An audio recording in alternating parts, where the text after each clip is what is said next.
तुलसीदास रचित रामचरितमानस को लेकर के विवाद थमने का नाम नहीं ले रहा। कभी कोई बयान देता है, कभी कोई बयान देता है। बयान जब सियासी हो जाता है और हम दिखाते हैं तो उसके बाद नेताजी अपनी सफाई में क्या कहते हैं और अपनी सफाई देते देते भी अपनी जुबान से कैसे हो जाते हैं रामचरितमानस को लेकर के बदजुबान। सवाल यह है कि आपकी नीयत क्या है नेताजी?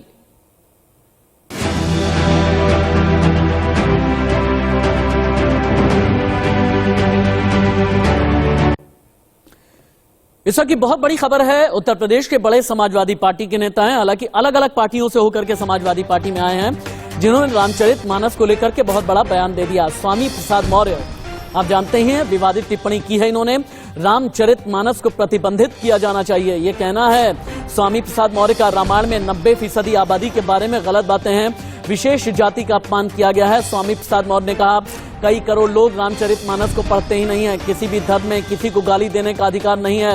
रामायण में 90% आबादी के बारे में गलत बातें लिखी गई हैं और इसीलिए देश से रामचरितमानस को बैन किया जाना चाहिए। आपको याद होगा बिहार के शिक्षा मंत्री चंद्रशेखर ने भी रामचरितमानस को लेकर के विवादित टिप्पणी की थी।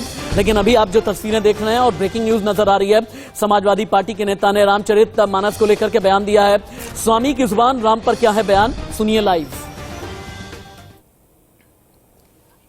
समझते हैं धर्म मानव कल्याण के लिए होता है, मानव सम्मान के लिए होता है, मानवता के लिए होता है।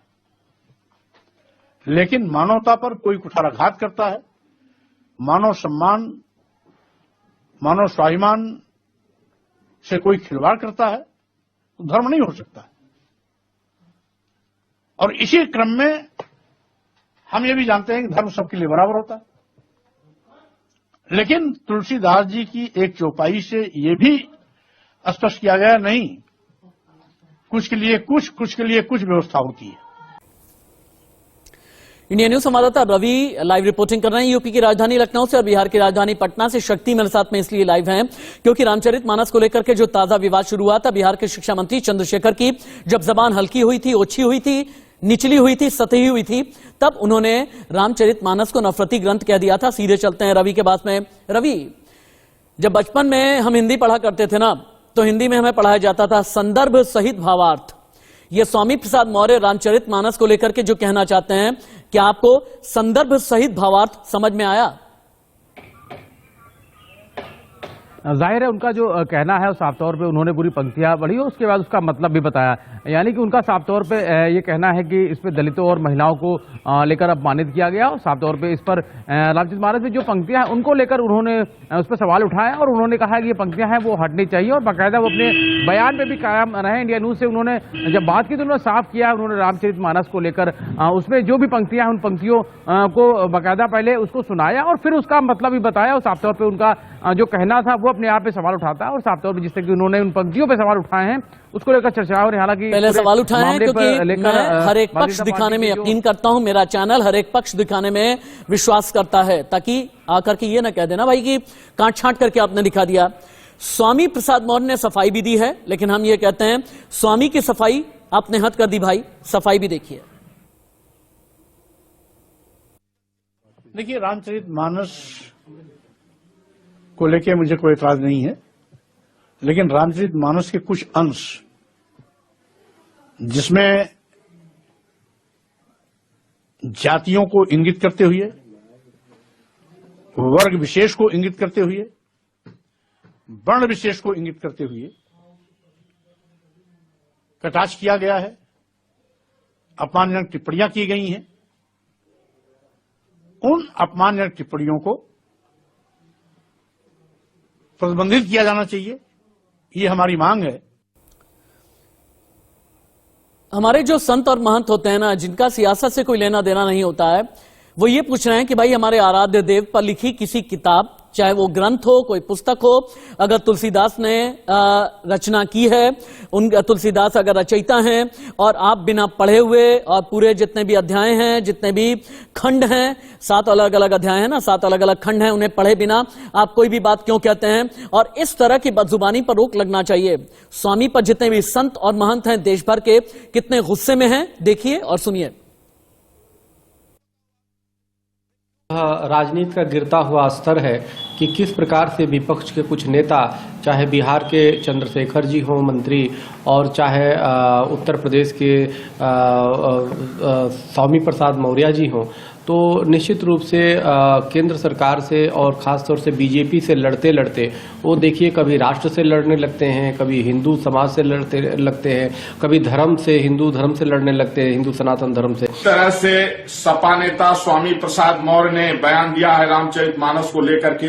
अयोध्या से मैं तपस्वी छावनी पीठाधीश्वर जगत गुरु परमहंस आचार्य उनको शास्त्रार्थ के लिए चुनौती देता हूं।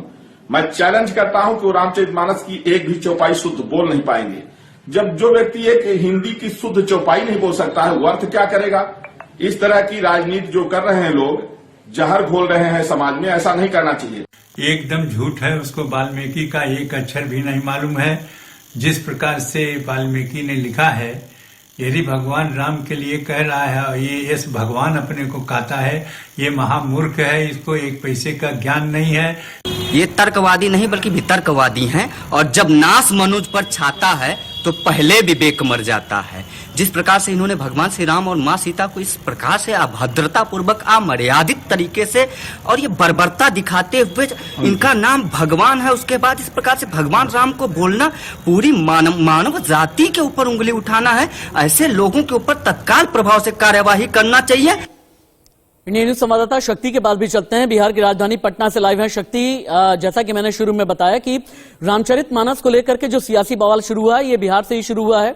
चंद्रशेखर जो शिक्षा मंत्री हैं, उन्होंने रामचरितमानस को बता दिया था नफरती ग्रंथ। तो अभी पॉलिटिकली क्या चल रहा है बिहार में रामचरितमानस को लेकर के? जितने भी संत हैं, जितने भी साधु हैं, जितने भी महंत हैं, जितने भी धर्म के जानकार हैं, जितने भी धर्मगुरु हैं, वो क्या कह रहे हैं स्वामी प्रसाद मौर्य के बयान के बाद?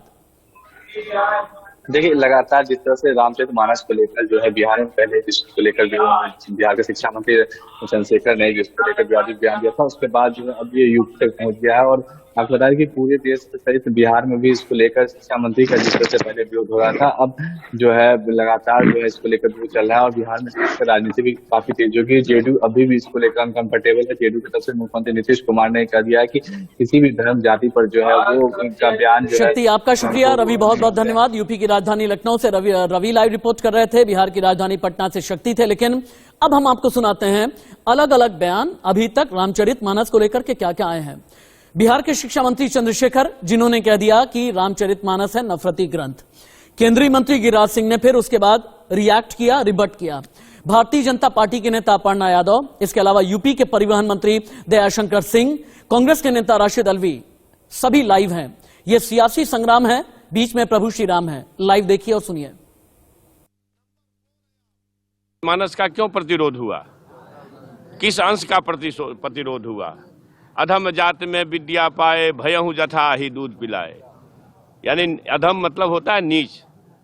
दुनिया के लोगों, सुनो, आपके माध्यम से कहना चाहता हूँ, नीच जाति के लोगों को शिक्षा ग्रहण करने का अधिकार नहीं था। और उसमें कहा गया है कि नीच जाति के लोग शिक्षा ग्रहण करके जहरीला हो जाते हैं, जैसा कि सांप दूध पीने के बाद होता है। इन लोगों में किसी में हिम्मत है?